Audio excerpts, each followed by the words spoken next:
Olá, eu sou o professor Danilo Gonais e nesse segundo vídeo sobre semântica musical, ou seja, sobre o significado que a música tem para nós, apreciadores, vamos entender melhor o processo mais importante da construção de uma música, a transformação das ideias musicais.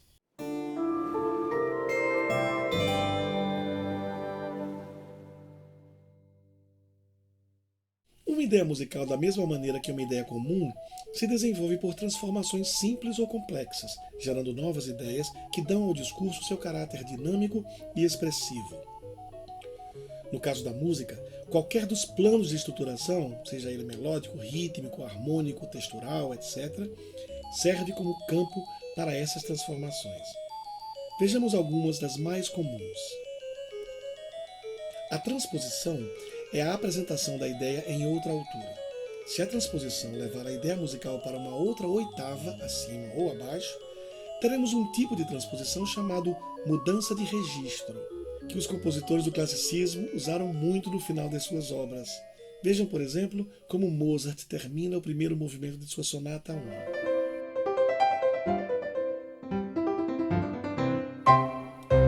Podemos também fazer uma transposição para uma altura diferente, mas não é como tocar uma música em um outro tom, o que não é bem uma transformação da ideia em si. Alguns autores até preferem chamar essa operação de transporte. Ainda assim, dentro da mesma música, uma determinada ideia pode ser apresentada numa altura diferente, com seus intervalos mantendo rigorosamente as quantidades de semitons, o que vai dar a impressão de outra tonalidade. É a chamada transposição cromática. Compare, por exemplo, as duas tonalidades em que Mozart apresenta o segundo tema de sua Sonata 1.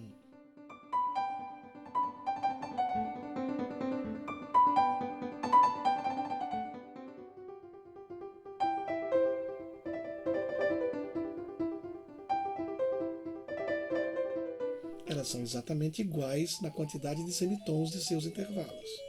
Mas a transposição mais comum quando pensamos em desenvolvimento das ideias musicais é a transposição diatônica, que desloca apenas o perfil melódico para um outro ponto da mesma escala ou de outra escala, sem se preocupar com as quantidades de semitons dos intervalos. Vejam como isso acontece nesse fragmento musical em que um conjunto de transposições de uma ideia simples cria o que chamamos sequência.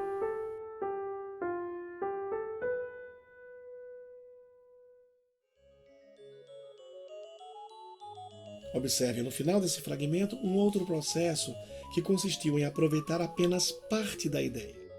Isso se chama fragmentação. A transposição e a fragmentação são os processos mais comuns com os quais os compositores lidam, sejam eles compositores de música de concerto, folclórica ou de música popular. Eles estão também entre os mais simples e afetam a ideia musical como um todo.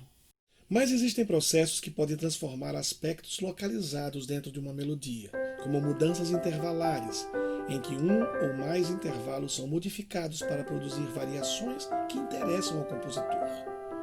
Ou mudanças rítmicas, que alteram a posição que as notas da melodia ocupam na métrica, dentro do compasso. Tanto mudanças intervalares quanto rítmicas podem acontecer em um número qualquer de notas, às vezes em apenas uma delas, mas a mudança geralmente é perceptível e faz diferença. É possível também produzir uma mudança métrica, ou seja, uma mudança na natureza do compasso escolhido pelo compositor para escrever a sua ideia original. Essa ideia inicial da sonata de Mozart foi pensada por ele num compasso simples de 4 tempos, e Mozart escreveu em compasso C, ou 4x4. Vamos imaginar essa mesma ideia apresentada num compasso composto e de 3 tempos apenas? A ideia original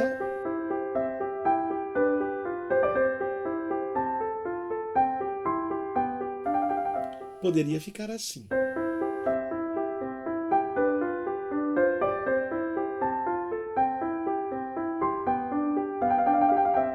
Na mudança métrica, é importante que pelo menos as notas que ocupam o primeiro tempo em cada compasso permaneçam.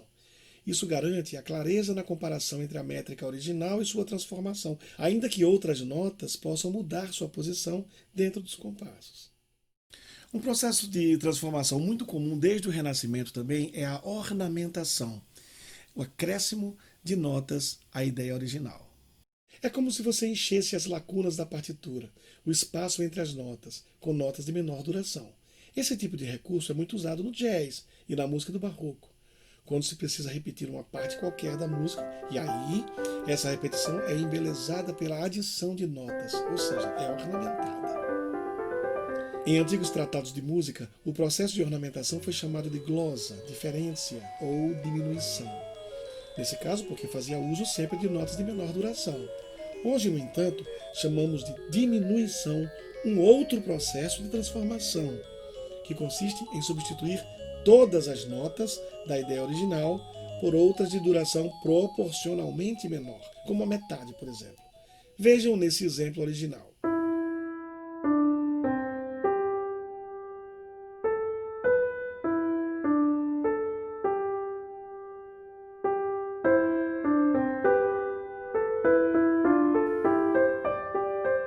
O processo contrário, em que a ideia é apresentada em valores de duração proporcionalmente maiores, como no dobro da duração, por exemplo, é chamado aumentação.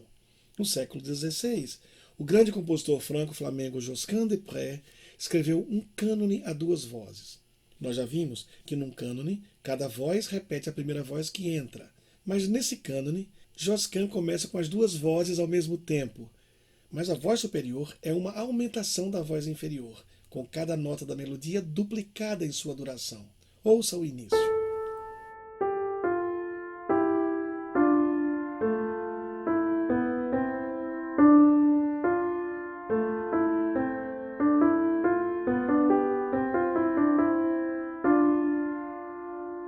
Outro processo muito comum em músicas a partir do barroco do século XVII e que servia para demonstrar a capacidade criativa e o domínio na composição polifônica é a inversão.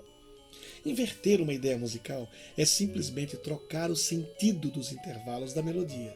Todos os intervalos ascendentes viram descendentes e vice-versa. Existem duas maneiras de inverter uma ideia musical. A primeira é mantendo estritamente a qualidade de todos os seus intervalos, ou seja, mantendo a quantidade de semitons em cada intervalo da melodia. Esse tipo de inversão é chamado de inversão cromática ou real. Na segunda maneira, que é mais usada pelos compositores, não importa na inversão se uma terça que era maior vira terça menor ao ser invertida, ou seja, quando feita a inversão, as notas se adaptam à escala que está sendo usada. Esse tipo de inversão é chamada inversão diatônica ou tonal, e nós discutimos esses conceitos em um vídeo anterior sobre intervalos. Nas variações Goldberg, Johann Sebastian Bach apresenta um cânone a duas vozes sobre um baixo livre.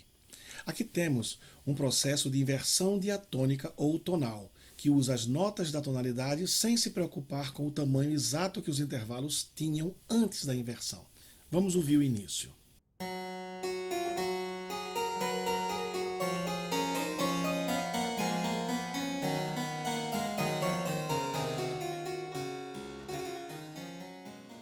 A reharmonização é um outro processo que não mexe necessariamente com a melodia, mas com a harmonia que a sustenta. Ouçam, por exemplo, o início da sonata K545 de Mozart, soando com outra harmonia.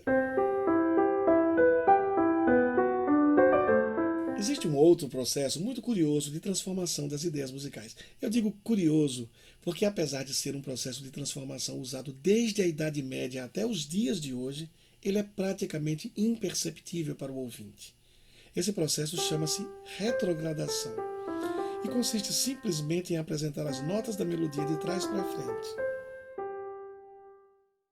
Todos esses processos de transformação das ideias musicais são apresentados pelos diversos autores de maneira diversa também, e às vezes conflituosa em termos de conceituação. Esses processos de transformação não são exatamente ferramentas de criação, porque muitos desses processos surgem quase que organicamente na cabeça do compositor.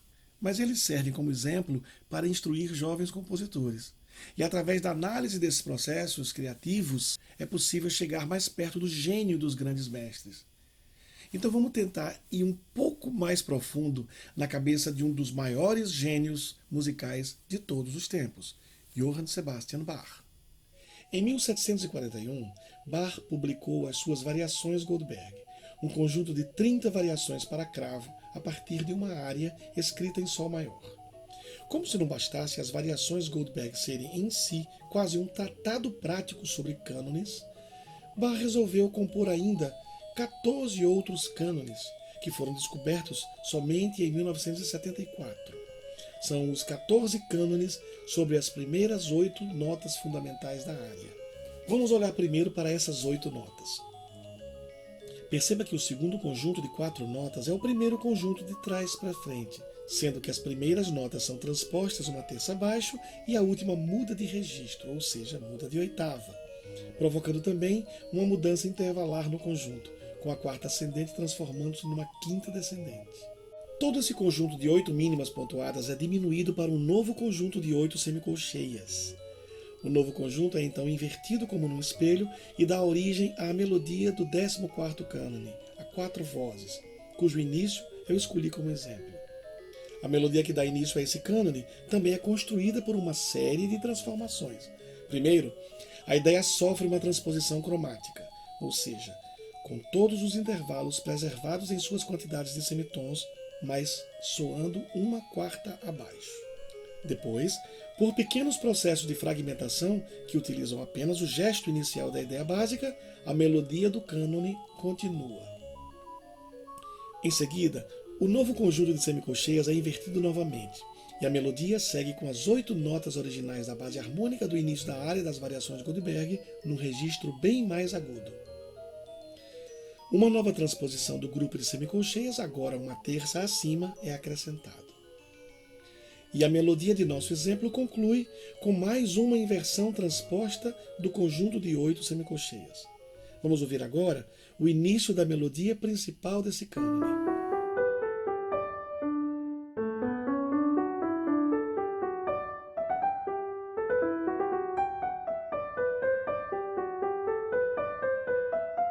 O cânone é construído em 4 partes ou 4 vozes. Cada voz que entra abaixo da voz superior sofre um processo de aumentação diferente, que aumenta 2, 4 e 8 vezes a voz inicial. Percebam que por vários processos, a voz inferior, a do baixo, resulta nas 8 notas originais do baixo da área onde tudo começou. Na verdade, o mais surpreendente é que, na mente de Bach, o processo provavelmente começou ali, naquelas 8 notas originais da voz do baixo, e se desenvolveu em várias direções, adaptando o conjunto original através das transformações que estudamos hoje.